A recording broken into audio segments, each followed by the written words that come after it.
Last lecture में आपने formulation सीखी थी कि किस तरीके से अगर हमें कोई रियल लाइफ प्रॉब्लम है, कोई क्वेश्चन दिया है आपको और उसको आपने मैथमेटिकली चेंज किया था, उसकी फॉर्मुलेशन की थी, जिसमें एक आपका ऑब्जेक्टिव फंक्शन था। अगर आपने देखा हो हमारे पास कुछ इस तरीके की प्रॉब्लम थी, आप देख सकते हैं। और प्रॉब्लम को हमने पढ़कर उसको आगे न्यूमेरिकली एक्सप्रेस किया था, जिसमें आपका एक ऑप्टिमाइज फंक्शन था, मैक्सिमाइज करना था आपको फंक्शन को या मिनिमाइज, कुछ भी हो सकता है। वो प्रॉफिट है तो maximise, cost minimise, time minimise, depend on the situation. कुछ कंडीशंस होंगी आपके पास, लेस देन भी हो सकती है, ग्रेटर भी हो सकती है, डिपेंड ऑन द सिचुएशन जो आपको गिवन है क्वेश्चन में। साथ साथ आपके पास नॉन नेगेटिविटी की कंडीशंस भी रहेंगी। फिजिबल सोल्यूशन तभी निकल पाएगा जब वो पॉजिटिव होगा या नेगेटिव जीरो होगा। नॉन नेगेटिव होना चाहिए, नेगेटिव ना हो, ये आपने देखना। तो ये वाली कंडीशन भी हम साथ में लेके चलेंगे। तो फॉर्मुलेशन का जो कंसेप्ट था वो आई थिंक आपको क्लियर हो गया होगा। तो अब हम उसी प्रॉब्लम को जो हमने फॉर्मुलेट की हुई है उनको सॉल्व करना हम सीखेंगे। मान लीजिए आपके पास प्रॉब्लम है, यही वाली लेके चल रही हूँ, maximum z is equal to 44x plus 55y। कुछ कंडीशंस हैं आपके पास, 4x plus y less than equal to 8, x plus 3y less than equal to 9, x greater equal to 0 and y greater equal to 0। मुझे इस problem का solution निकालना है, x और y की वो वैल्यू निकालनी है जो इन कंडीशन को सेटिस्फाई करे और साथ साथ इस फंक्शन की सबसे मैक्सिमम वैल्यू दे के जाए हमें। तो हमें करना क्या है, हमारे पास काफ़ी मेथड है इसको सॉल्व करने की। वैसे तो सबसे पहले हम ग्राफिकल मेथड से इसको अप्रोच करेंगे। अगर आपके पास टू वेरिएबल्स हों x और y, तो हम ग्राफ पेपर पे जिसमें आपकी दो एक्सिस रहती है, एक एक्स एक्सिस ले सकते हैं, एक वाई एक्सिस, हम ग्राफिकल वे से इसको रिप्रेजेंट कर पाते हैं अगर दो ही वेरिएबल हो तो। बट सिचुएशन ऐसी भी हो सकती है जिसमें आपके तीन प्रोडक्ट बन रहे हो, ऐसा भी हो सकता है। कल हमने सिर्फ दो प्रोडक्ट वाला एग्जाम्पल देखा था, लेकिन आपके तीन प्रोडक्ट भी हो सकते हैं। तो वहाँ पे तीन वेरिएबल आ जाएंगे। अब तीन वेरिएबल को ग्राफ वे से रिप्रेजेंट करना तो बहुत मुश्किल हो जाएगा, हमारे लिए 3D ग्राफ बनाना, उसको एनालाइज करना मुश्किल हो जाएगा। तो उस सिचुएशन में हम और किसी मेथड की तरफ जाएंगे। तो उस सिचुएशन में हमारे पास कुछ सिंप्लेक्स मेथड रहता है। सिंप्लेक्स के ही आगे फर्दर हम देखते हैं पार्ट्स, बिगेन भी है, टू फेस मेथड भी, जो हम आज के लेक्चर में कवर करेंगे। तो सबसे पहले हम ग्राफिकल मेथड से इस क्वेश्चन को अप्रोच करने वाले हैं, क्योंकि यहाँ पे दो ही वेरिएबल हैं। तो ग्राफिकल मेथड में आप करते क्या है, सबसे पहले आपको जो भी इक्वेशंस दे रखी है, इनको इनइक्वालिटीज है ये आपके पास, इसको आपको इक्वेशन में कन्वर्ट करना है। 4x plus y is equal to 8, इसको भी इक्वेशन में कन्वर्ट करिए, x plus 3y is equal to 9। तो जो ये आपके पास इक्वेशंस आई हैं, मुझे इनकी सिर्फ ड्रॉ करनी है लाइंस, क्योंकि इक्वेशन आई है, लाइन बनेगी। अब जो भी लाइन बनेगी, एक लाइन को बनाने के लिए मुझे सिर्फ दो ही पॉइंट्स चाहिए। अगर मेरे पास दो पॉइंट्स मिल गए तो मैं उनको ज्वाइन करके लाइन बना सकती हूँ। तो मुझे बेसिकली दो ही पॉइंट्स चाहिए किसी भी लाइन की इक्वेशन को ड्रॉ करने के लिए। तो मान लीजिए मुझे इसको ड्रॉ करना है, तो मैं क्या करूँगी, दो पॉइंट सबसे ईजी है निकालने। मैं एक बार x को 0 ले लूँ तो मेरी y की वैल्यू आ जाएगी, एक बार y को 0 ले लूँ तो x की वैल्यू आ जाएगी। x को 0 लिया तो y कितना आया आपका 8। अगर आपने y को 0 लिया यहाँ पे तो x के लिए सॉल्व कीजिए, 4x is equal to 8, it means x is equal to 2, यही आया आपके पास। तो यहाँ पे हम देख सकते हैं कि मेरे को इस लाइन को ड्रॉ करने के लिए दो पॉइंट सफिशिएंट है। तो मैं इन दो पॉइंट्स के थ्रू ये लाइन बनाने जा रही हूँ। ये x एक्सिस है आपकी, ये y एक्सिस है। ध्यान से देखो तो पहला पॉइंट है मेरा 0 8, तो 0 8 कहाँ बनेगा, x को 0 लेना, y को 8, कहीं y एक्सिस पे बनेगा 0 8 से मैंने यहाँ पे ले लिया। x 2 है, y 0 है, तो x एक्सिस पे मुझे 2 लेना है, y 0। Suppose this is 2 0 point, यहाँ 2 गैप है हमारा 1 2, ये हमने 8 गैप पे लिया। ठीक है, ग्राफ पेपर पे आप बनाओगे तो और अच्छा बनेगा। अब इससे ज्वाइन करके हमने ये लाइन बना दी है, जो पॉइंट्स थे हमारे पास। ये इक्वेशन आई है इस लाइन की, ये जो आपने बनाई है लाइन, इस इक्वेशन के लिए लाइन बनाई है। बट मुझे तो बनाना था एक रीजन, मुझे वो सारे पॉइंट कलेक्ट करने हैं जिसमें 4x plus y less than equal to 8 रहे। तो हम वो पॉइंट्स कैसे बनाएंगे, आप देखिए या तो रीजन इस साइड का बनेगा नीचे का या ऊपर का बनेगा, क्योंकि लाइन डिवाइड करेगी, या तो सारे पॉइंट ऊपर जाएंगे या नीचे जाएंगे, जो मेरे पास यहाँ पे इनइक्वालिटी। तो मैं क्या करूंगी, यहाँ पे इस पॉइंट को पुट करके देखती हूँ 0 0। अगर ये सेटिस्फाई कर रहा है तो नीचे वाले रीजन में आ जाएगा, अगर ये सेटिस्फाई नहीं कर रहा तो आपको ग्राफ ऊपर बनाना पड़ेगा। 0 0 इसमें पुट करो, कितना आ जाएगा 0 less than equal to 8। Yes it is true, it mean 0 0 satisfy हो गया। तो आपका जो पहला पोर्शन आया वो सारा इस साइड का आ चुका है, नीचे वाला। तो अगर आपने देखा हो ये नीचे वाला सारा पोर्शन आया जो मैंने येलो रीजन बनाया है, ये नीचे आगे बढ़ता है, ये सारा रीजन आपका यहाँ पे बना है पहली लाइन से। सेकेंड लाइन अगर मैं देखूँ तो मुझे क्या बनाना है, x + 3y = 9। अगेन इसके लिए 2 पॉइंट और चाहिए मुझे बनाने के लिए। इस वाली इक्वेशन में जब मैं x को 0 पुट करूंगी तो y की वैल्यू कितनी आ रही है 3। जब मैं y को 0 पुट करूंगी तो x की वैल्यू आ रही है 9। तो 2 पॉइंट्स मुझे मिल गए, x 0 लिया तो y 3। कहीं यहाँ पे बन जाएगा आपका, यहाँ बना लेते हैं x 0 y 3। अब 9 बनाना है x और y 0। तो कुछ इस तरीके से ये लाइन बनी है, और ये तो लाइन की इक्वेशन बनी। जब मैं less than equal to inequality देखूंगी तो 0 0 पुट किया जब हमने, तो 0 लेस देन इक्वल टू 9 आया, विच इज ट्रू। तो इसका रीजन भी 0 0 की तरफ बनेगा, ये 0 0 है, इसका रीजन भी आप 0 0 की तरफ ही बनाइए, नीचे बनाइए। तो मुझे करना क्या था कि जो इन दोनों पॉइंट्स को एक ही टाइम पे सेटिस्फाई करे, कॉमन पॉइंट्स चाहिए मुझे।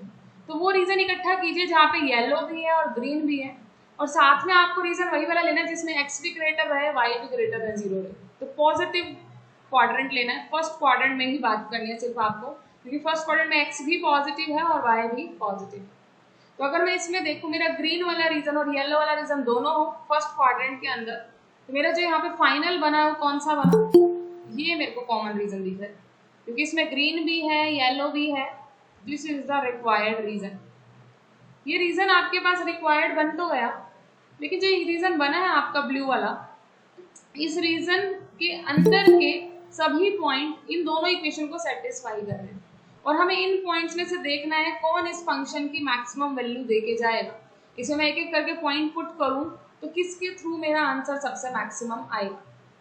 तो जर्नल थ्योरी हमारी क्या कहती है कि जो मैक्सिमम वैल्यू है या जो मिनिमम वैल्यू है वो हमारी एक्सट्रीम पॉइंट्स पे मिलती है। ये कन्वेक्स सेट बना है, कल आपको कन्वेक्स सेट के बारे में मैंने बताया था। तो ये कन्वेक्स सेट बना है, इसके एक्सट्रीम पॉइंट होंगे कॉर्नर पॉइंट, क्योंकि पॉलीहेड्रन है तो आपको कॉर्नर पॉइंट पे ही मैक्सिमम वैल्यू मिलेगी। ऐसा क्यों मिलता है उसके पीछे भी कंसेप्ट है आपका, कि आपको करना क्या है, आपको इसके पैरेलल चलना है, इसमें पॉइंट्स पुट करते जाने हैं, आगे आगे बढ़ोगे तो ही तो मैक्सिमम वैल्यू मिलेगी, एक लीनियर फंक्शन। तो धीरे धीरे जैसे मैंने कॉर्नर से स्टार्ट किया, यहाँ तो 0 0 था वैल्यू, जैसे जैसे मैं आगे बढ़ूंगी धीरे धीरे धीरे धीरे धीरे धीरे वैल्यू और बढ़ती जाएगी। तो कहीं ना कहीं जो कॉर्नर पॉइंट है उन पे ही मैक्सिमम वैल्यू मिलेगी। तो आपको कॉर्नर पॉइंट चारों निकालने हैं, सिर्फ अंदर वालों में मैक्सिमम नहीं हो सकते, आप कॉर्नर पॉइंट निकालिए सिर्फ जो आपके क्या है एक्सट्रीम पॉइंट है। उन एक्सट्रीम पॉइंट को पुट करके देखिए किस पे आंसर सबसे मैक्सिमम मिल रहा है। तो एक्सट्रीम पॉइंट निकाले कैसे हम, ये तो 0 3 था, ये तो हमने बनाया था, ये 0 0 था, ये 2 0 था नीचे वाला, यहाँ पे 2 0 है। ये पॉइंट कितना आएगा, ये पॉइंट है क्या, ये पॉइंट रेड वाली लाइन जो थी आपकी और जो आपकी ग्रीन वाली लाइन थी उनका इंटरसेक्शन, मतलब इस वाली लाइन और इस वाली लाइन जो हमने बनाई थी, ये लाइंस जो हमने दो बनाई थी, इनकी इंटरसेक्शन जहाँ पे होगी वो पॉइंट आपका क्या बनेगा, ये वाला पॉइंट बन जाएगा। तो अब इंटरसेक्शन निकालने के लिए मुझे जस्ट एलिमिनेट करना है, एक वेरिएबल को दूसरे वेरिएबल में आप पुट कर दीजिए। यहाँ से मैं y की वैल्यू निकाल सकती हूँ 8 - 4x, और उसको मैं यहाँ पे पुट कर दूंगी। तो y की वैल्यू यहाँ पे पुट कीजिए 8 - 4x = 9। इसको सॉल्व कीजिए, ठीक है। इसको आप सॉल्व करेंगे तो आपके पास यहाँ पे इसकी वैल्यू निकल आएगी। तो मैं आपको दिखा देती हूँ क्या वैल्यू यहाँ पे हमारे पास आएगी। तो आप यहाँ पे देख सकते हैं कि हमारे पास क्या वैल्यू आई है। ये देखिए, ये हमारा रीजन बना था, इसी तरीके से हमने बनाया है बिल्कुल। तो ये जो पॉइंट्स आएंगे, पहला पॉइंट आपका 0 0 ही है जो आया था आपका, नेक्स्ट पॉइंट आपका 2 0 था, ये 0 3 भी था, ये वाला पॉइंट आएगा जब आप कॉमन निकालेंगे इसको एलिमिनेट करके, तो 15/11 और 28/11 आ जाएगा। 15/11 28/11 आ जाएगा। जब आपने इन दोनों लाइन की इंटरसेक्शन की, यहाँ से y की वैल्यू निकाल के इसमें पुट करोगे तो x में इक्वेशन बन जाएगी और x का आंसर आ जाएगा 15/11। उसको वापस यहाँ पे सब्स्टिट्यूट करोगे तो y का आंसर आ जाएगा 28/11। तो ये 2 पॉइंट्स आपके यहाँ वाले निकल चुके हैं एक्स और वाई के अकॉर्डिंग। तो हमारे पास चारों पॉइंट, अब हमें करना क्या है, सिर्फ इसको इस फंक्शन में पुट करना है। और हमारे पास कौन कौन से पॉइंट्स यहाँ पे आए थे, अगर आप देखेंगे 0 0, देन 0 3, 2 0, 15/11, 28/11, 0 3, 2 0, 15/11, 28/11। आपको इन पॉइंट्स को इस फंक्शन के अंदर पुट करके देखना है। 0 0 पुट करोगे 0 आ जाएगा, 0 3 पुट करोगे तो 165 आ जाएगा, 2 0 पुट करोगे तो 88, और जब आप 15/11 और 28/11 पुट करोगे देखो कितना आ जाएगा, 44 इंटू 15/11 प्लस 55 इंटू 28/11, 15 4 जा 60 एंड यहाँ से 5 पे गया है, तो 60 प्लस 140 दैट इज अप्रोक्स 200 आ चुका है। तो सबसे मैक्सिमम वैल्यू आपको इसी पॉइंट पे मिली है 200 वैल्यू। तो ये वाला पॉइंट आपका एक्सट्रीम मतलब पॉइंट जो था उनमें से सबसे मैक्सिमम वैल्यू इस पॉइंट पे मिली है। तो ये आपका सॉल्यूशन बन चुका है उस प्रॉब्लम का। x is equal to 15/11, y is equal to 28/11 is the required answer, और इससे जो वैल्यू आएगी वो 200 वैल्यू निकल के आएगी। तो हमने इस मेथड में किया क्या है, ग्राफिकल मेथड में आपको जो भी क्वेश्चन दे रखा है उसमें जो इनइक्वालिटीज है उसको इक्वेशन में कन्वर्ट कीजिए। सबसे पहले इक्वेशन बनाने के बाद लाइन बनानी है तो आपको 2 पॉइंट्स चाहिए, एक बार x को पुट कीजिए, एक बार y को 0 पुट कीजिए, वहां से आपके पास लाइन बन जाएंगी दोनों। लाइन बनने के बाद आपको रीजन निकालना है, तो आप यहाँ पे 0 0 पुट करके देखेंगे, अगर सेटिस्फाई कर रहा है तो 0 0 की तरफ रीजन बना दीजिए, अगर सेटिस्फाई नहीं कर रहा तो 0 0 से दूसरी तरफ रीजन बना दीजिए। तो यहाँ पे हमने वही किया। फिर उनका कॉमन रीजन निकालना है, कॉमन रीजन है ब्लू वाला। अब थ्योरी के अकॉर्डिंग एक्सट्रीम पॉइंट्स पे हमें मैक्सिमम या मिनिमम वैल्यू मिलनी चाहिए, तो आप सिर्फ एक्सट्रीम पॉइंट्स पे पुट करके देखेंगे। तो आपको पहले एक्सट्रीम पॉइंट निकालने पड़ेंगे, जो जो ऑलरेडी निकले हुए हैं वो तो ठीक है, ये वाला नहीं था हमारे पास, तो हमें पता चला ये दोनों लाइन की इंटरसेक्शन। तो इन दो लाइन के आप इंटरसेक्शन कैसे कर सकते हैं, आपके पास बहुत सारे मेथड है इसके इंटरसेक्शन करने के। You can use elimination method, Cramer rule method, और जस्ट अब यहाँ से y की वैल्यू निकालिए, उसको सेकंड इक्वेशन में पुट कर दीजिए, पूरी इक्वेशन x में बन जाएगी। आप x में सॉल्व कर लेंगे तो x का आंसर आ जाएगा, उसको वापस पुट करोगे तो y का आंसर आ जाएगा। तो ये x और y के कोऑर्डिनेट निकल आएंगे 15/11 और 28/11। चारों कोऑर्डिनेट आ चुके हैं, जस्ट आपको उसके अंदर पुट करना है। पुट करोगे जैसे आप वैल्यू के अंदर, आपको मैक्सिमम वैल्यू पता चल जाएगी। तो जिस पॉइंट पे मैक्सिमम वैल्यू आई है that is your required solution. हमारा जो रिक्वायर्ड सॉल्यूशन आया वो आप यहाँ से देख सकते हैं, जो हमारा सॉल्यूशन है दैट इज द 200 वैल्यू जिस पे आई है 15/11 और 28/11। तो ऑप्टिमम सॉल्यूशन 200 हो चुका है when x is equal to 15/11 and 28/11। तो ये आपका ग्राफिकल मेथड था, इसमें अब कुछ कॉम्प्लिकेशंस भी आ सकती है। यहाँ तो आपका रीजन बन गया, एक फाइनाइट रीजन बन गया, बट हो सकता है आपका रीजन ना बने। यस, जो रीजन बना है आपका, एक बार तो ऊपर की तरफ जा रहे हैं सारे पॉइंट्स, ठीक है। और कॉमन आप देखेंगे तो कॉमन भी कुछ इसी तरीके का ही आ जाएगा, इतना ये वाला सारा कॉमन आ जाएगा, क्योंकि आपको पॉजिटिव क्वाड्रेंट में ही देखना है। तो अब इसमें अगर मैं मैक्सिमम वैल्यू की बात करूँ, मेरे कॉर्नर पॉइंट ये वाला निकल गया, ये वाला निकल गया, तो यहाँ तो सारा ही कॉर्नर चल रहा है एक तरीके से, ये तो पूरा इन्फिनिट बढ़ता जा रहा है, बाहर की तरफ इन्फिनिटी की तरफ जा रहा है। तो मैक्सिमम वैल्यू तो हमें जैसे जैसे हम ऊपर जाएंगे और वैल्यू बढ़ती जाएगी, तो कहीं ना कहीं इन्फिनिटी पे जाके आपको मैक्सिमम वैल्यू मिलेगी। वो वैल्यू भी क्या ही मिलेगी, इन्फिनिट वैल्यू हो जाएगी, इन्फिनिटी वैल्यू हो जाएगी। तो ऐसे सिचुएशन में क्या हो जाएगा, आप डिसाइड नहीं कर पाएंगे किससे आपको मैक्सिमम वैल्यू मिल रही है। तो एक स्पेशल केस है, इस केस में आप क्या कहेंगे, आपका सॉल्यूशन अनबाउंडेड है, आपका सॉल्यूशन ही नहीं निकला, वो आपका सॉल्यूशन जो भी निकलेगा वो अनबाउंडेड आएगा।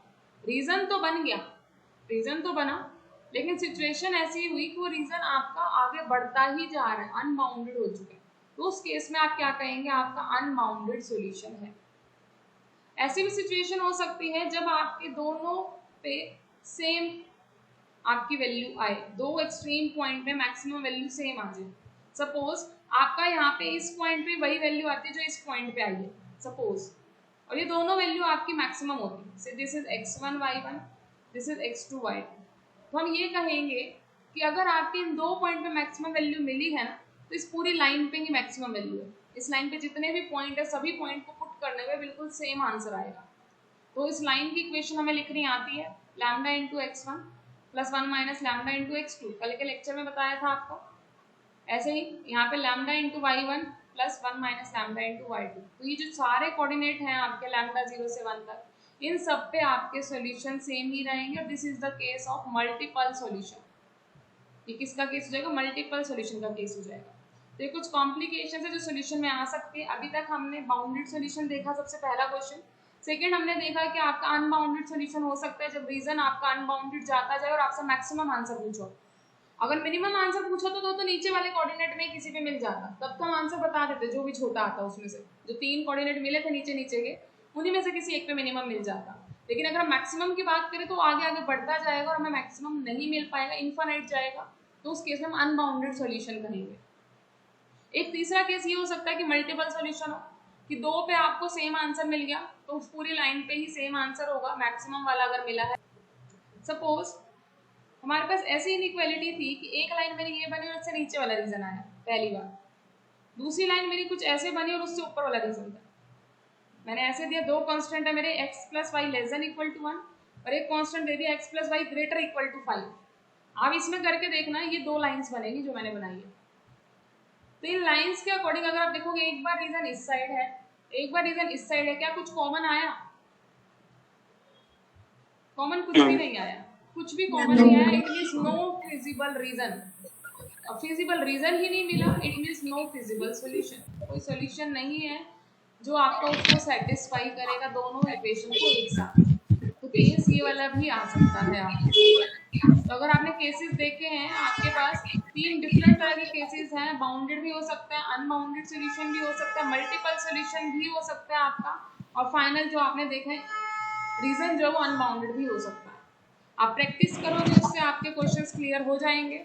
ग्राफिकल मेथड करके देखना, अगर कहीं पे कोई प्रॉब्लम आए यू कैन आंसर। चलिए, अब अगर आपके पास 3 वेरिएबल्स आ जाए जैसे मैंने बताया, या फिर 2 से ज़्यादा, 3, 4, 5, 6 कितने भी वेरिएबल आ जाए, लेकिन 2 से ज़्यादा या 2 वाले को भी आप इस मेथड से कर सकते हैं जो मैं मेथड कराने वाली हूँ। ग्राफिकल सिर्फ 2 तक ही लिमिटेड था, ग्राफिकल सिर्फ 2 वेरिएबल पे ही अप्लाई कर सकते हो। लेकिन अगर आपके पास 2 या 2 से ज़्यादा वेरिएबल है तो अब जो मेथड आपको कराऊंगी आप वो वाले, आपके पास एक मैक्सिमाइज या मिनिमाइज फंक्शन होगा जिसमें कुछ आपके पास इनइक्वालिटीज होंगी। वो इनइक्वालिटीज आपकी लेस देन इक्वल टू की भी हो सकती है, ग्रेटर देन की भी हो सकती है, डिपेंड करता है। इक्वालिटी भी आ सकती है। सारे नॉन नेगेटिव होने चाहिए आपके पास वेरिएबल्स। तो एक प्रॉब्लम आपके पास इस तरीके की थी जिसमें मैक्सिमाइज फंक्शन या मिनिमाइज फंक्शन, कुछ कंस्ट्रेंट है और कुछ वेरिएबल्स। तो अगर आपको सबसे पहले, दोनों को शॉर्ट में बता रही हूँ, अगर आपको स्टैंडर्ड फॉर्म बनानी है तो आपको क्या करना है, चाहे फंक्शन मैक्सिमाइज हो चाहे फंक्शन मिनिमाइज हो, आपको मैक्सिमाइज फॉर्म में ही लिखना है। अगर आपके पास मैक्सिमाइज है तो सेम टू सेम लिख दोगे।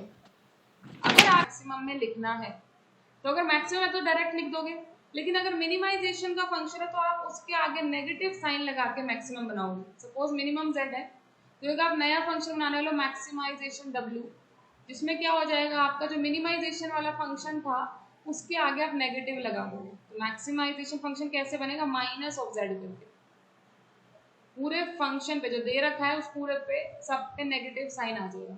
तो आप उससे क्या करोगे, मिनिमाइजेशन को मैक्सिमाइजेशन में कन्वर्ट कर दोगे। ठीक है, सबसे पहला स्टेप यही है। सेकंड स्टेप है, जो भी आपको ये इनइक्वालिटीज दे रखी हैं, सपोज पहली मैंने आपको दी a1 x1 plus a2 x2 less than equal to some b1। अब मुझे क्या करना है, सारी इनइक्वालिटीज को इक्वालिटी में कन्वर्ट करना है, सबको इक्वल टू के साइन में ही बनाना है, चाहे वो लेस हो चाहे वो ग्रेटर हो। तो आप लेस देन वालों को इक्वालिटी में कैसे बना सकते हैं, अगर मेरा ये नंबर इससे छोटा है तो मुझे इसको बराबर करने के लिए क्या करना पड़ेगा, यहाँ पे कुछ ऐड करना पड़ेगा। तो मैं यहाँ पे कुछ ऐड कर रही हूँ प्लस s1, क्योंकि ये नंबर मेरा छोटा था, इसको मैंने इसके बराबर बनाने के लिए कुछ ऐड करके बराबर बना दिया। तो जब हमारे पास लेस देन वाली इनइक्वालिटी होगी तो उसमें हम कुछ ऐड करेंगे, और उस ऐड करने वाले को हम क्या बोलते हैं, स्लैक वेरिएबल बोलते हैं। जो ऐड करते हैं आप उसको हम बोलते हैं स्लैक वेरिएबल। लेस देन वाली इनइक्वालिटी में हम कुछ ऐड करके इक्वल टू बनाएंगे, दैट इज स्लैक वेरिएबल। इसी तरीके से अब आपके पास, ये तो मैंने लेस देन वाली, अगर यहाँ पे ग्रेटर वाली होती तो आप क्या करते हैं, ग्रेटर वाली भी आ सकती है साइन से, तो अब मुझे क्या करना है, इक्वल बनाने के लिए यहाँ से कुछ घटाना पड़ेगा, यहाँ से कुछ कम करना पड़ेगा ताकि इक्वल बन जाए। तो फिर मैं माइनस करूंगी, माइनस से S2, क्योंकि मैं S1 पहले ले चुकी हूँ तो मैंने ले लिया माइनस S2। तो जो हम माइनस करते हैं उसको हम बोलते हैं सरप्लस वेरिएबल, वो एक्स्ट्रा था और उसको हमने माइनस कर दिया। तो आपके दो चीजें, स्लैक वेरिएबल और सरप्लस वेरिएबल। स्लैक कब यूज होगा, जब आपकी लेस देन वाली इनइक्वालिटी है उसको इक्वल बनाने के लिए आपको ऐड करना पड़ेगा। तो आप जो कुछ ऐड कर रहे हैं उसको हम स्लैक वेरिएबल बोलते हैं। कोई अगर आपके ग्रेटर वाली है तो उसमें आप कुछ सब्ट्रैक्ट करेंगे इक्वल बनाने के लिए, तो जो आप सब्ट्रैक्ट कर रहे हैं उसको हम सरप्लस वेरिएबल बोलते हैं, S2। तो इस तरीके से आपको सारी इक्वेशंस को इक्वालिटी में कन्वर्ट करना है। बट उससे पहले ध्यान रखना कि जो सारे राइट हैंड साइड वाले पॉजिटिव होने चाहिए। इक्वालिटी में कन्वर्ट करते वक्त पहले ये ध्यान रखना कि ये सारे पॉजिटिव हो। अगर ये पॉजिटिव नहीं है तो पूरी इक्वेशन को आप नेगेटिव से मल्टीप्लाई कर दो। मान लीजिए ये 3x + 4y ≤ -2। अब क्या करोगे, पूरी इक्वेशन को नेगेटिव से मल्टीप्लाई, जैसे नेगेटिव से मल्टीप्लाई करोगे ये भी रेसिप्रोकल हो जाएगा, ग्रेटर इक्वल टू। अब आपको इक्वल बनाने के लिए यहाँ पे कौन ऐड करना पड़ेगा, सरप्लस सब्ट्रैक्ट करना पड़ेगा, क्योंकि अभी ग्रेटर हो चुके हैं। तो 3 रिक्वायरमेंट है यहाँ पे। पहली रिक्वायरमेंट आपकी क्या थी कि आपको स्टैंडर्ड फॉर्म में कन्वर्ट करने के लिए फंक्शन कैसा चाहिए, मैक्सिमाइजेशन का ही चाहिए। ठीक है, क्या करना है आपको, अगर मैं इससे फर्दर प्रोसीड करूं, रिक्वायरमेंट है हमारी स्टैंडर्ड फॉर्म में निकालने के लिए सबसे पहले फंक्शन आपका मैक्सिमाइजेशन का ही होना चाहिए। सेकेंड रिक्वायरमेंट है कि जितनी भी आपकी इनइक्वालिटीज हैं उसकी राइट हैंड साइड, उसकी RHS राइट हैंड साइड आपकी पॉजिटिव ही होनी चाहिए। फिर उसके बाद हमें उनको इक्वालिटीज में कन्वर्ट करना है। इक्वालिटीज में कन्वर्ट करने के लिए आप स्लैक और सरप्लस वेरिएबल इंट्रोड्यूस करेंगे, डिपेंड ऑन वो लेस देन का है या ग्रेटर देन का। ठीक है, उसके बाद सारे के सारे वेरिएबल्स नॉन नेगेटिव ही होंगे। तो आपने जो ये S1 S2 Sn भी ऐड किए, ये सारे भी नॉन नेगेटिव ही होंगे। मैक्सिमाइजेशन फंक्शन जब आपने बनाया है, से a1 x1 + a2 x2 plus up to an xn, इसके अंदर आपको जो आपने स्लैक वेरिएबल लिए इनके कोफिशिएंट 0 रखने हैं। स्टैंडर्ड फॉर्म में इनके कोफिशिएंट 0 रखने हैं। जितने भी आपने स्लैक और सरप्लस ऐड किए सभी के कोफिशिएंट 0 रखने हैं इन द ऑप्टिमाइजेशन फंक्शन, ताकि अगर इनका कुछ आंसर भी आए तो मल्टीप्लाई करके 0 हो जाए और मेन फंक्शन पे कोई इफेक्ट ना डाले। ये जस्ट एक्स्ट्रा वेरिएबल्स है जिनको ऐड करके हमने इक्वालिटी बनाई है ताकि प्रॉब्लम सॉल्व हो पाए, तो एक्स्ट्रा वेरिएबल है। ठीक है, तो इस तरीके से हम स्टैंडर्ड फॉर्म बना सकते हैं। जैसे कि मैं एक क्वेश्चन लेके चलती हूँ ताकि आपको स्टैंडर्ड फॉर्म क्लियर हो क्या होती है। एक क्वेश्चन से देखते हैं। क्वेश्चन हमारे पास ये है, इसकी आपको स्टैंडर्ड फॉर्म निकालनी, एक बार मैं आगे लेती हूँ। यस, इसकी स्टैंडर्ड फॉर्म निकालनी है आपको। क्वेश्चन है मिनिमाइजेशन का है। ये चार आपको इक्वालिटीज नहीं है, इनइक्वालिटीज है, इक्वालिटी में कन्वर्ट करना पड़ेगा स्टैंडर्ड फॉर्म के लिए। सबसे पहले स्टैंडर्ड फॉर्म में आपके पास मैक्सिमाइजेशन फंक्शन बनाना है। सपोज मैंने मैक्सिमम ऑफ z डैश लिख दिया, अनदर नेम, क्योंकि मिनिमाइजेशन था। कैसे बनेगा, -2x1 -x2 -4x3। मुझे हर जगह नेगेटिव लेना पड़ेगा क्योंकि मिनिमाइजेशन से मैक्सिमाइजेशन बना रहे हैं।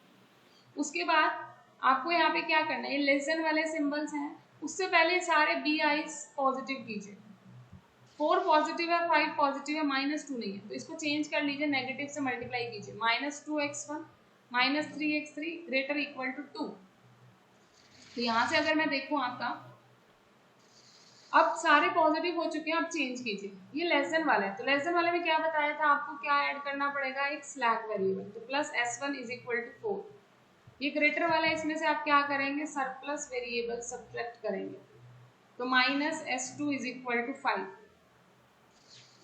यहाँ पे आपने ग्रेटर बना चुके हैं तो यहाँ पे भी सरप्लस वेरिएबल ही हमें चाहिए होगा, -s3 = 2।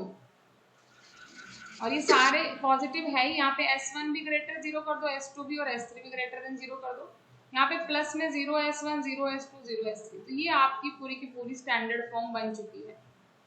इस तरीके से आपको स्टैंडर्ड फॉर्म निकालनी है। अब स्टैंडर्ड फॉर्म जब निकल जाए तो उसके बाद हम क्वेश्चन को सॉल्व कर सकते हैं इस वे से। स्टैंडर्ड फॉर्म का जो कंसेप्ट है आपका, वो आपका यूज होगा प्रॉब्लम को सॉल्व करने से पहले। आपको हर क्वेश्चन को स्टैंडर्ड फॉर्म में बनाना ही है, जब भी आप सिंप्लेक्स मेथड लगाएंगे या फिर बिगम या two phase method. Canonical form में आपको बाद में बताऊंगी जब हम डुअलिटी का कंसेप्ट करेंगे, तब वो तब यूज होगा। इस वाले में सिर्फ आपका स्टैंडर्ड फॉर्म का यूज है। तो क्वेश्चन लेके चलेंगे जिसमें हम मेथड अप्लाई करेंगे सॉल्व करने के लिए स्टैंडर्ड फॉर्म के। क्वेश्चन है आपके पास, सिंप्लेक्स मेथड हम स्टार्ट करेंगे, तो मैं क्वेश्चन से ही आपको मेथड समझाऊंगी कि किस तरीके से होगा। क्वेश्चन है आपके पास ये वाला, मैक्सिमाइजेशन की प्रॉब्लम है। लेस देन इक्वल टू की दोनों इनइक्वालिटीज है, x1 greater equal to 0, x2 greater equal to 0। Simplex method हम बेसिकली तभी अप्लाई करेंगे जब यहाँ पे लेस देन वाली ही इनइक्वालिटीज होंगी। सिंप्लेक्स आपको तभी अप्लाई करना है जब सिर्फ और सिर्फ स्लैक वेरिएबल आएंगे। जब स्लैक वेरिएबल आएंगे तभी आपको सिंप्लेक्स अप्लाई करना है। हालांकि ये क्वेश्चन आपका मैं 2 वेरिएबल में लेके चल रही हूँ ताकि आप मेथड इजीली समझ पाए। इसको आप अप्लाई 3 वेरिएबल वाले क्वेश्चन में भी कर सकते हैं, 4 में भी कर सकते हैं, 5 में भी। इस क्वेश्चन को आप ग्राफिकल से भी सॉल्व कर सकते थे, लेकिन अगर पेपर में ये आ गया सॉल्व यूजिंग सिंप्लेक्स, तो आप सिंप्लेक्स ही अप्लाई करेंगे। सिंप्लेक्स से देखिए कैसे करेंगे आप इसको। सबसे पहले स्टैंडर्ड फॉर्म बनाइए। फंक्शन तो मैक्सिमाइजेशन ही है, यहाँ पे दोनों लेस देन वाले हैं, पॉजिटिव भी है, तो इसमें बस क्या होगा, आपका 2 स्लैक वेरिएबल ऐड होने वाले हैं, x1 minus x2 plus s2 is equal to 2। हमारे पास ये स्टैंडर्ड फॉर्म बन चुकी है जिसमें मैक्सिमाइजेशन फंक्शन कुछ इस तरीके से। तो ये फंक्शन बनने के बाद आपको फर्स्ट इनिशियल सिंप्लेक्स टेबल बनानी है, पहली इनिशियल सिंप्लेक्स टेबल बनानी है।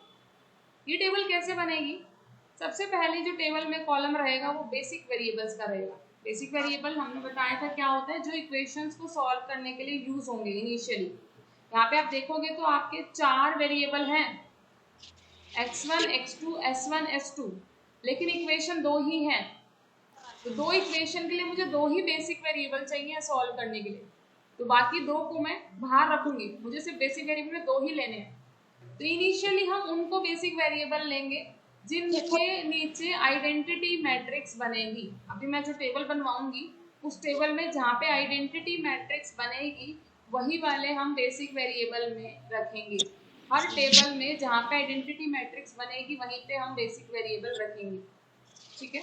तो बेसिक वेरिएबल्स के लिए पहले मैं यहाँ पे फर्स्ट जो कॉलम है अभी के लिए खाली छोड़ रही हूँ, उसको बाद में फिल करूँगी, ठीक है। तो इसको हम थोड़ा सा मैनुअली करके देखते हैं ताकि अच्छे से क्लियर हो करना कैसे है। देखिए, सबसे पहला हमें कॉलम बनाना है बेसिक वेरिएबल का। अभी के लिए इसको फिल मत कीजिए, जब तक आइडेंटिटी कॉलम नहीं होगा तब तक हम फिल नहीं करेंगे। सेकंड, आपको यहाँ पे लिखना है प्रॉफिट पर यूनिट, कि एक यूनिट से आपको कितना प्रॉफिट मिलेगा। वो हम कहाँ लिखते थे, जो प्रॉफिट पर यूनिट होता था, जो इसकी कोफिशिएंट है वो। अब कोफिशिएंट भी हम तभी रखेंगे जब हमारे पास बेसिक वेरिएबल आ जाएंगे, जो उनसे बेसिक वेरिएबल आएंगे उसी के कोफिशिएंट हम रखेंगे। तो इसको भी खाली लिखनी है हमें। क्वांटिटी में क्या आएगा आपका, जो यहाँ पे राइट हैंड साइड पे है, ये क्यों आएगा उसको भी बाद में बताते हैं, पहले लेके चलिए जो जो वेरिएबल है उसको फिल कीजिए। वेरिएबल 4 है हमारे पास, x1, x2, s1, s2। तो इन चारों वेरिएबल के कोफिशिएंट देखो 1, 1, s1 का भी 1 है, s2 का है ही नहीं, तो पहली बार आ गया 1, 1, 1 और s2 का है ही नहीं, मतलब 0। सेकेंड इक्वेशन के लिए सेकेंड लाइन में लिखिए 1, -1 हो गया x2 का, s1 का है ही नहीं, s2 का है 1। तो ये फिल करने के बाद अब देखिए आइडेंटिटी कॉलम कहाँ बना है। पहला आइडेंटिटी कॉलम 1, 0 यहाँ पे बना है s1 के नीचे, तो पहला बेसिक वेरिएबल है s1। सेकेंड आइडेंटिटी कॉलम कहाँ बना है, s2 के नीचे, तो सेकेंड आपका बेसिक वेरिएबल है s2 है आपके। अगर हम देखें तो इस सॉल्यूशन के अकॉर्डिंग अगर हम देखें यहाँ पे आपके पास 3x1 plus 2x2, it means x1 जितनी भी आएगी उसको 3 से मल्टीप्लाई करना है। तो एक यूनिट की जो प्रॉफिट है वो 3 रुपए है। जो कल हमने फॉर्मुलेशन की थी उसमें भी हम यही समझे थे कि प्रॉफिट पर यूनिट कहाँ से निकलेगा मैक्सिमाइजेशन में, जो ये कोफिशिएंट्स बनाते हैं। तो यहाँ पे प्रॉफिट पर यूनिट में इनके कोफिशिएंट्स आएंगे। जो ओरिजिनल ऑप्टिमाइजेशन फंक्शन है आपका, उसमें जो प्रॉफिट के कोफिशिएंट्स होंगे आपके, वो प्रॉफिट के अंदर आएंगे जो कोफिशिएंट्स हैं। तो S1 का कोफिशिएंट कितना है 0, S2 का भी कोफिशिएंट कितना है 0 है, तो वही आप रखोगे यहाँ पे। अब बेसिक सॉल्यूशन में था क्या, जो भार है जो हमने छोड़ दी वो तो 0 ही सेट करते हैं पहले, 2 को तो हम यूज करते हैं सॉल्व करने के लिए, बाकी जो 2 छोड़ दी उनकी वैल्यू तो ऑलरेडी 0 होती है। तो यहाँ पे जो मैंने छोड़े हैं वो मेरे x1 और x2 है, तो उनकी वैल्यू ऑलरेडी 0 है। इनकी वैल्यू क्या है वो मैं निकालूंगी, कैसे निकलती है, इस इक्वेशन में पुट करेंगे। अगर हम x1 s2 को 0, तो x1 की वैल्यू कितनी आ गई 4 आ गई, तो s1 की वैल्यू है 4। इस इक्वेशन में अगर मैं s1 s2 को 0 पुट करूंगा तो s2 की वैल्यू कितनी है 2। तो बेसिकली जो राइट हैंड साइड है वही क्वांटिटी में आती है पहली बार क्वांटिटी में जो राइट हैंड साइड है वही आ रही है, फर्स्ट इनिशियल टेबल में यही आएगी। ऊपर हम लिखते हैं सीजे क्या है आपकी कॉस्ट है, तो सीजे में क्या आएगा आपका, जो इसके कोफिशिएंट्स है वो रखिए 3 2 0 0। तो सबसे पहली टेबल बनाते हुए आपको ये सब बनाना है जो मैंने बनाया है। पहली टेबल में क्या क्या, अगर आप ध्यान से देख रहे हो तो पहली टेबल में आपके पास हमने बेसिक वेरिएबल रखे। बेसिक वेरिएबल में आपको वो लेना है जिनके नीचे आइडेंटिटी बनेगा। तो सबसे पहले आप फिल कीजिए जो जो वेरिएबल है उनके coefficients, S1 S2 x1 s2।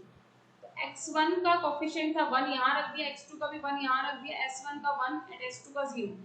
Second में 1 -1, S1 का 0 और S2 का 1। राइट हैंड साइड वाले 4 टू क्वांटिटी के नीचे आएंगे। प्रॉफिट में कौन आएगा, जो आपके पास वेरिएबल सिलेक्ट होंगे उनके कोफिशिएंट मेन फंक्शन में, ऑप्टिमाइजेशन फंक्शन में। तो कौन से वेरिएबल सिलेक्ट हुए आपके बेसिक के लिए, जहाँ पे आइडेंटिटी कॉलम बना है, ये आइडेंटिटी कॉलम बना हुआ है। पहला आइडेंटिटी कॉलम 1 0 है S1 के नीचे, दूसरा कॉलम है S2 के नीचे, तो यहाँ S2 आ गया। इनके कोफिशिएंट मेन फंक्शन में देखें S1 S2 के 0 और 0, तो हमने यहाँ पे रखे हैं 0 और 0। अब ये तो बेसिक टेबल बना ली हमने, फर्स्ट टेबल में सॉल्व क्या क्या करना है, हमें सॉल्व करना है, हमें ZJ निकालना है। पहले ZJ क्या होगा आपके पास, ZJ जो है आपके पास वो आप सम कर रहे हो CJ इंटू XJ का, CJ इंटू XJ का प्रोडक्ट करके और उनका सम कर रहे हो, मतलब जो ये वाला है और जो ये वाला है इनकी प्रोडक्ट और सम करके यहाँ पे लिखोगे पहले उसमें। जैसे मैं करती हूँ 0 इंटू 1 0 प्लस 0 इंटू 1 0, तो 0 प्लस 0 कितना आ गया 0 आ गया। ऐसे सेकंड को जब आप मल्टीप्लाई करोगे इसके साथ तो कितना आएगा 0 इंटू 1 0 प्लस 0 इंटू -1 0। इसको करोगे तो 0 इंटू 1 0, देखो 0 से मल्टीप्लाई करोगे सब में 0 ही आना, तो पहली बार तो 0 ही आएगा सब में ZJ। फिर हम क्या निकालेंगे CJ माइनस ZJ। आपने CJ ऊपर लिखे थे कोफिशिएंट जो थे मेन फंक्शन में, ZJ भी आ चुके, CJ माइनस ZJ निकालिए। इसको हम बोलते हैं नेट इवैल्यूएशन कॉस्ट। ये निकालिए, 3 में से 0 गया 3, 2 में से 0 गया 2, 0 में से 0 गया 0, 0 में से 0 गया 0। अगर आपकी यहाँ पे सारी वैल्यूज नेगेटिव या 0 आई होती तो हम मेथड को यहीं पे स्टॉप कर देते और यही आपका सॉल्यूशन बन जाता। S1 की वैल्यू 4 बन जाती, S2 की वैल्यू 2 बन जाती और जो भार है उनकी वैल्यू 0 बन जाती। अगर यहाँ पे सारे नेगेटिव और 0 आए होते CJ माइनस ZJ, तो आपका सॉल्यूशन यही बन जाता। तो सॉल्यूशन को आपको तभी स्टॉप करना है जब यहाँ पे सारे नेगेटिव और 0 हो जाए, अदरवाइज आपका सॉल्यूशन अभी ऑप्टिमाइजेशन का नहीं है बेसिकली, ठीक है। तो यहाँ पे हम क्या करेंगे, जो सबसे मोस्ट पॉजिटिव है आपका, क्योंकि मुझे नेगेटिव बनाना है, जो सबसे बड़ा है उसको चूज कर लीजिए। सबसे बड़ा है 3, तो 3 का आप देखिए कॉलम जो है उसको सिलेक्ट कीजिए। इस कॉलम को हम क्या करने वाले हैं, नेक्स्ट में अब अंदर लेके आने वाले हैं। x1 अब मेरा नया वेरिएबल अंदर आने वाला है, किसी एक को मैं हटाने वाली हूँ बाहर, क्योंकि ये मेरा ऑप्टिमाइजेशन सॉल्यूशन नहीं बना, ये मेरा मेन सॉल्यूशन नहीं बना, तो मुझे कुछ और नया लाना पड़ेगा। और एक्चुअली में ये ग्राफिकल मेथड की तरह ही चल रहा है वैसे तो, इसका जो प्रोसीजर है ना, कॉर्नर पॉइंट ही पकड़ रही है। पहला पॉइंट इसने पकड़ा जो है वो 0 0 वाला पकड़ा है, अगर आप देखेंगे तो। दूसरा पॉइंट जो ये लेगा वो अगले वाले पॉइंट को पिक करेगा, जो ग्राफिकल में हमने जो बनाया था 0 0 2 0 0 3 या 15/11 28/11, तो ये कॉर्नर पे ही मूव कर रहा और कुछ नहीं कर रहा। जो ये एक टेबल से दूसरे टेबल में जाएगा तो दूसरे कॉर्नर पर पहुंच जाएगा, फिर तीसरे कॉर्नर पर पहुंचेगा। ये तब तक चलता रहेगा जब तक ऑप्टिमाइजेशन सोल्यूशन नहीं आ जाएगा, तब तक ये चलता रहेगा जब तक ये अपने डेस्टिनेशन तक नहीं पहुंच जाएगा जहां तक इसका मेन सॉल्यूशन आने वाला है। ठीक है, तो यहाँ से अभी तक हमने किया क्या है, पहले इनिशियल टेबल बनाते हुए बेसिक वेरिएबल देखे, इनिशियली S1 S2 ही लेने हैं आपको, इन्हीं के नीचे आइडेंटिटी आएगी, उनको रखोगे। यहाँ पे वैल्यूज आपने देखी जो कोफिशिएंट थे, क्वांटिटी राइट हैंड साइड लिए, x1 x2 s1 s2 आपने जो मेन इक्वेशंस थी वो रख दिया है यहाँ पे। फिर आपने zj निकाला, zj कैसे निकला है आपका, प्रॉफिट पर यूनिट जो थे उनकी प्रोडक्ट इनके साथ करनी है और उनको ऐड कर देना। जैसे cb इंटू x1 करेंगे तो 0 इंटू 1 प्लस 0 इंटू 1 तो 0 ही आ जाएगा, ऐसे सबको ऐड किया। फिर cj माइनस zj निकाला है आपने, उसको देखना है क्या कोई यहाँ पे पॉजिटिव है, पॉजिटिव है तो सबसे ज्यादा पॉजिटिव कौन सा उसको सिलेक्ट कर, वो अब अंदर आने वाला है। अब आपका x1 अंदर आने वाला बेसिक वेरिएबल में, इनमें से कोई बाहर जाएगा। अब बाहर कौन जाए, बाहर वाला कैसे सिलेक्ट करें, बाहर वाला सिलेक्ट करने के लिए आपको रिप्लेसमेंट रेशियो निकालनी पड़ेगी। रिप्लेसमेंट रेशियो कैसे निकलती है आपकी, CB के बाय में वो वाला कॉलम लिख दो जो आपने सिलेक्ट किया। CB जो है आप CB नहीं, तो यहाँ पे आपके पास क्या है क्वांटिटी, जो क्वांटिटी है, क्वांटिटी के बाय में आप वो वाला कॉलम लिख दो जो आपने सिलेक्ट किया। तो क्वांटिटी है 4 के बाय में लिखा 1, यही वाला कॉलम सिलेक्ट हुआ। नीचे सेकंड लाइन में लिखा हमने 2 के बाय में 1, तो इसका आंसर आया 4, इसका आंसर आया 2। तो यहाँ से अगर हम देखें जो मिनिमम है उसको सिलेक्ट करो, अगर यहाँ पे नेगेटिव है उसको छोड़ देना, आपने नेगेटिव को पिक नहीं करना, पॉजिटिव या 0 को ही पिक कर सकते हो। तो उनमें जो छोटा है उसको पिक करना, नेगेटिव है तो उसको ब्लैंक छोड़ देना। मान लो यहाँ पे सपोज -1 वाला इससे डिवाइड हो रहा होता तो यहाँ 2 बाय -1 तो -2 आ जाता, उसको नहीं लेना आपने, फिर वो छोड़ दो, उसको यहाँ पे कुछ नहीं लिखना। तो जो जो लिखोगे उनमें से छोटा नंबर चूज करना है आपने, इसमें सबसे छोटा कौन सा 2 है, तो इसको चूज कीजिए। आपका ये वाली पूरी रो चूज हो चुकी है, एक तरीके से ये वाली रो चूज हो गई है आपकी।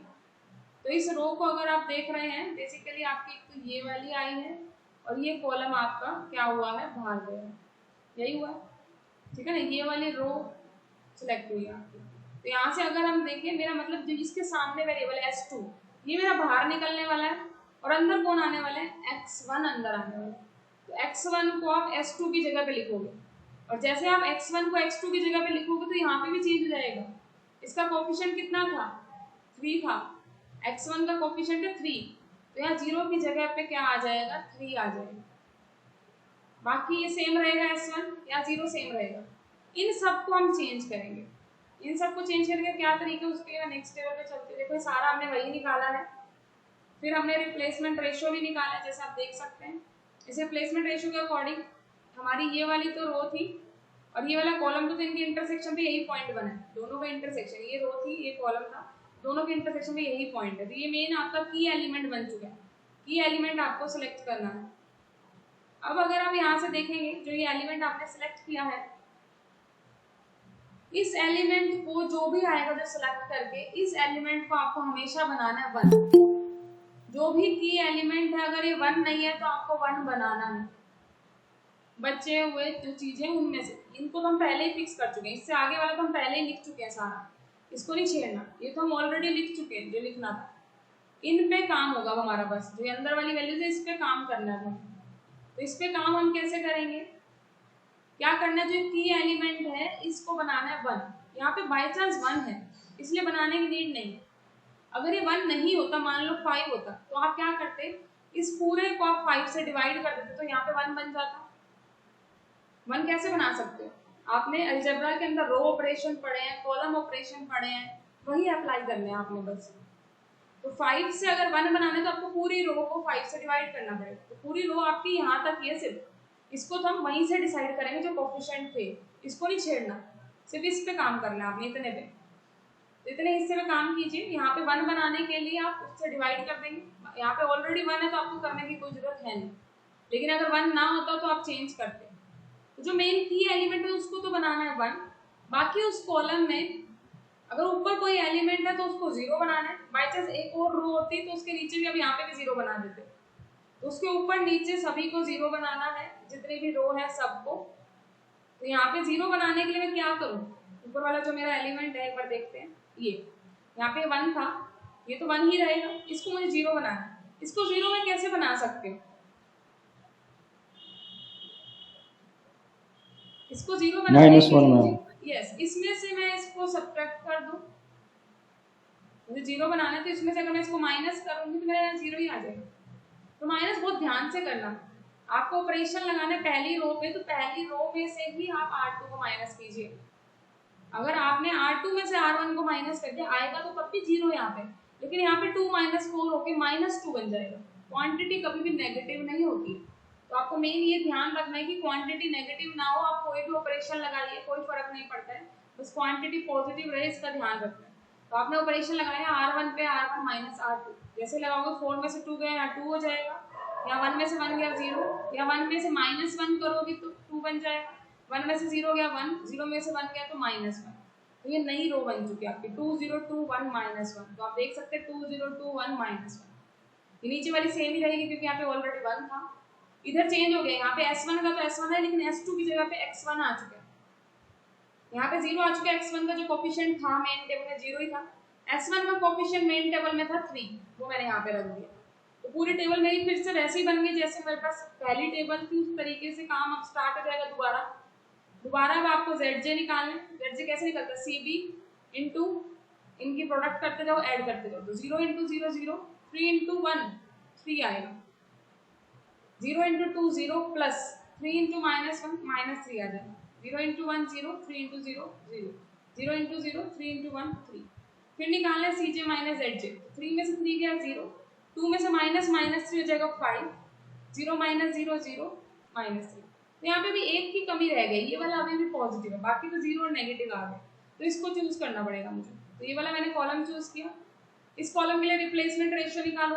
रिप्लेसमेंट रेशियो कैसे निकाले, तुम क्वांटिटी से इसको डिवाइड करो, जो मेन कॉलम आया है 2/2 -1 नहीं लेना, इसको नहीं लोगे, सिर्फ एक ही आएगा 1 वाला, तो यही मिनिमम है खुद में ही, अगर एक ही को देखना है तो अब की बार ये सिलेक्ट होगा, मतलब अब की बार जो की एलिमेंट बना वो 2 बने, और अब की बार ये बाहर जाएगा, इसकी जगह पे कौन आ रहा है अंदर, X2 अंदर आ रहा है, यहाँ पे X2 अंदर आ जाएगा।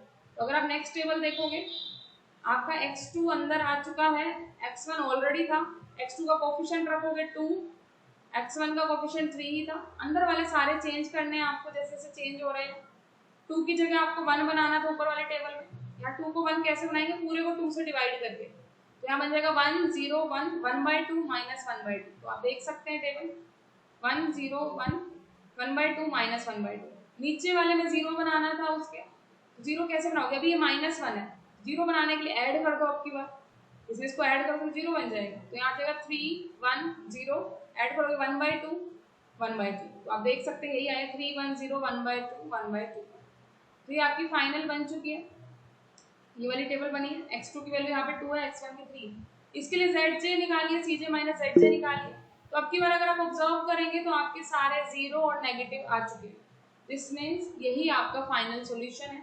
सॉल्यूशन क्या है फाइनल, X2 का आंसर 1 और X1 का आंसर 3, मतलब 3 1 वाला कोऑर्डिनेट आपका ऑप्टिमाइजेशन सॉल्यूशन दे रहा है, मैक्सिमम सॉल्यूशन दे रहा है, और उसकी वैल्यू कितनी आएगी, 2 × 1 प्लस 3 × 3 9 11 आंसर आ चुका है। या फिर आप क्वेश्चन में पुट कर लीजिए, क्वेश्चन क्या था, क्वेश्चन था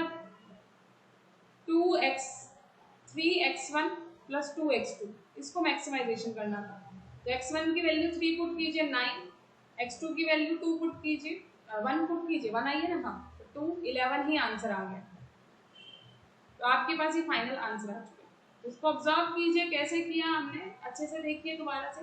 और इसमें करना क्या है, सिंपल, बस आपको मेन तो पहले स्टैंडर्ड फॉर्म बनानी है, स्टैंडर्ड फॉर्म बनाने के बाद आपको इनिशियल टेबल बनानी है, इनिशियल से नेक्स्ट टेबल कैसे बनाएंगे वो भी हमने सीखा है। और ये मेथड आपको सिंपलेक्स तभी लगाना है जब आपके सारे स्लैक वेरिएबल आए हैं, तब स्लैक वेरिएबल के केस में मेथड लगेगा। स्टैंडर्ड फॉर्म बनने के बाद जब आपके स्लैक वेरिएबल आए हैं तो आपको ये वाला मेथड अप्लाई करना है। इसके बाद जो नेक्स्ट मेथड है आपका, उससे पहले इसमें भी कुछ स्पेशल केसेस आ सकते हैं। जैसे अगर हमने जो टेबल बना रहे हैं, ऐसा हो सकता है ये टेबल बनाते बनाते हमारे पास मल्टीपल सॉल्यूशन का केस आ जाए। जैसे ग्राफिकल में मल्टीपल का आता था तो यहाँ पे भी वो वाला केस आना चाहिए। तो मल्टीपल सॉल्यूशन आप कैसे ऑब्जर्व करेंगे, आपको लास्ट में ये भी चेक करना है, जो फाइनल आंसर आ जाए, इनमें जिनके नीचे 0 आया है क्या वो नॉन बेसिक वेरिएबल तो नहीं है। मेरे यहाँ पे नॉन बेसिक वेरिएबल कौन कौन से हैं, ये तो सॉल्यूशन में आ गए, ये तो बेसिक है। तो यहाँ पे नॉन बेसिक है S1 और S2, इनके नीचे 0 नहीं आया है। अगर इनके नीचे भी 0 आ जाता ना तो ये मल्टीपल सॉल्यूशन का केस होता। तो ध्यान करना, लास्ट में जिनके नीचे 0 आ रहा है सिर्फ उन्हीं के नीचे 0 आए जो यहाँ पे प्रेजेंट है, इनके अलावा किसी के भी नीचे 0 ना आए। अगर इनके अलावा किसी के नीचे 0 आ रहा है that is the case of multiple solution. जैसे कि उसके लिए हम नेक्स्ट क्वेश्चन देखते हैं, एक बार आप सॉल्व करके देखना इसको। सबसे लास्ट जो आपकी टेबल बनी है इसके अंदर उसको देखते हैं हम। ये सबसे लास्ट टेबल बनेगी, देखो इसमें सारे 0 और नेगेटिव तो आ गए, बट अगर आप यहाँ पे ऑब्जर्व करो मेरे जो बेसिक वेरिएबल है वो S1 और X है, ये वाला है और ये वाला है, तो इनके नीचे 0 तो चल जाएगी, लेकिन इसके नीचे 0 एक्स्ट्रा आ गई है, तो ये मल्टीपल सॉल्यूशन का केस है। एक सॉल्यूशन तो ये भी है, लेकिन इसके अलावा हमें एक और कोऑर्डिनेट अगर मिल जाए तो हम वो पूरी लाइन की इक्वेशन बता सकते हैं 2 कोऑर्डिनेट से। तो अगला कोऑर्डिनेट निकालने के लिए आपकी बार हम इसी को सिलेक्ट कर लेंगे जो एक्स्ट्रा है, जो ये एक्स्ट्रा इसी को सिलेक्ट करो, इसमें फिर रिप्लेसमेंट रेशियो निकालो, फिर वही देखो की एलिमेंट क्या है उसको 1 बनाओ, उसके नीचे सारे 0 बनाओ, तो आपका एक और नई टेबल आ जाएगी। बस उस टेबल में बस अब कुछ भी आए, है तो मल्टीपल का केस ही।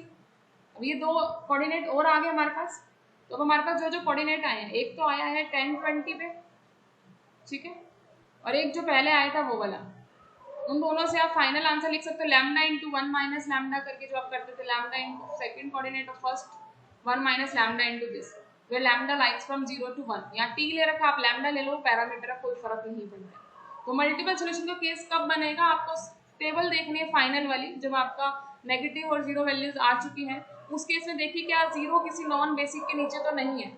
अगर 0 नॉन बेसिक के नीचे है तो आपका क्या बनेगा, मल्टीपल सॉल्यूशन का केस बनेगा। अब वहां पे हमने एक और केस भी देखा था ग्राफिकल में, कि आपका सॉल्यूशन जो है वो एग्जिस्ट ना करे, इनफिजिबल हो, या फिर अनबाउंडेड सॉल्यूशन का केस भी हमने देखा था। तो अनबाउंडेड सॉल्यूशन आप कहाँ पे ऑब्जर्व कर सकते हैं, वो हमें कैसे पता चलेगा, उसके लिए आप ध्यान करना, एक ऐसी सिचुएशन भी आ सकती है आपके पास कि आपका यहाँ से तो सिलेक्ट हो गया, देखो जो भी आपको सिलेक्ट करना, मान लो ये सिलेक्ट हो गया आपका, ये कॉलम तो सिलेक्ट हो गया, लेकिन सपोज यहाँ पे मेरा नेगेटिव है, यहाँ पे 0 है, ठीक है।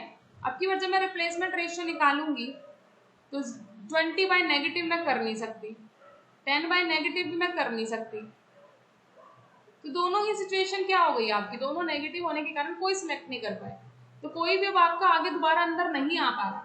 इनिशियली कोई तो अंदर आया, मतलब इनिशियल आपने 0 0 से तो स्टार्ट किया, लेकिन आगे जाकर ऐसी सिचुएशन आई कि आप कॉर्नर पॉइंट बता ही नहीं पाए, तो कौन सा केस हो गया ये, अनबाउंडेड सॉल्यूशन वाला।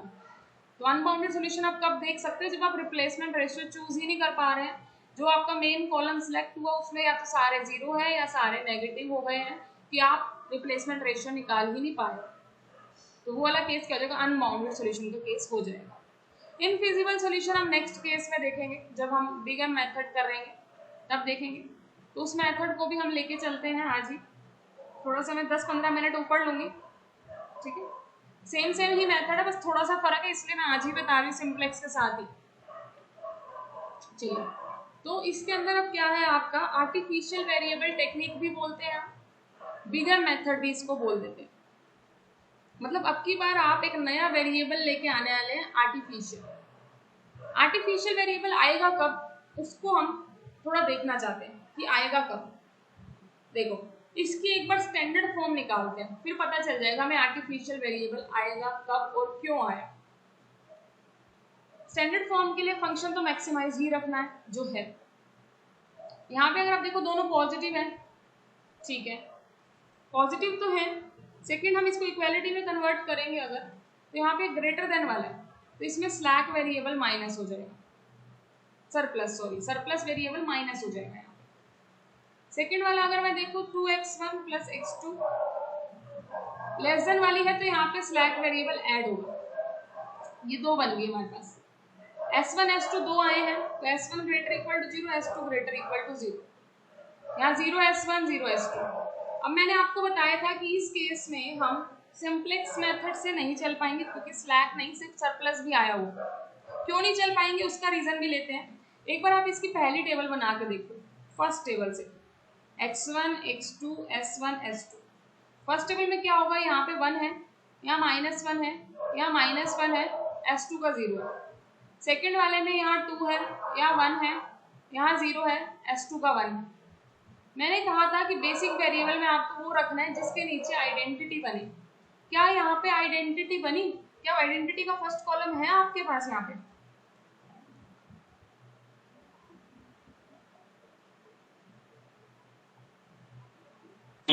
यहाँ पे आइडेंटिटी का फर्स्ट कॉलम नहीं है, 1 0, तो वो मुझे डालना पड़ेगा। अब की बार मैं यहाँ पे 1 0 डालूं, a1 लिखूंगी, एक नया वेरिएबल मुझे इंट्रोड्यूस करना पड़ा खुद से। और वो कहाँ इंट्रोड्यूस करना पड़ा मुझे? पहले वाले में, क्योंकि दूसरे में तो 0 वैल्यू है उसकी, पहला आइडेंटिटी कॉलम डालना है। तो फर्स्ट वाले में मुझे a1 डालना पड़ा है, मतलब प्लस a1 मुझे यहाँ लिखना होगा साथ में। तो जो ये आपने एक्स्ट्रा वेरिएबल डाला है इसको हम आर्टिफिशियल वेरिएबल कहते हैं, क्योंकि इसका कोई यूज नहीं है, कोई इसका मीनिंग नहीं है, बस ये क्वेश्चन को सॉल्व करने के लिए हमने लाया है। a1 artificial variable. तो जब भी आर्टिफिशियल वेरिएबल आपका इंट्रोड्यूस होता है, ऐसे केस में हम बिगन मेथड का यूज करेंगे या टू फेज मेथड का यूज करेंगे। दोनों सेम ही सिचुएशन में यूज होते हैं, दोनों एक दूसरे के ऑल्टरनेटिव ही हैं। तो आप टू फेज मेथड या आर्टिफिशियल मेथड दोनों सेम ही केस में यूज करेंगे, बस दोनों में चलने का तरीका थोड़ा सा अलग है।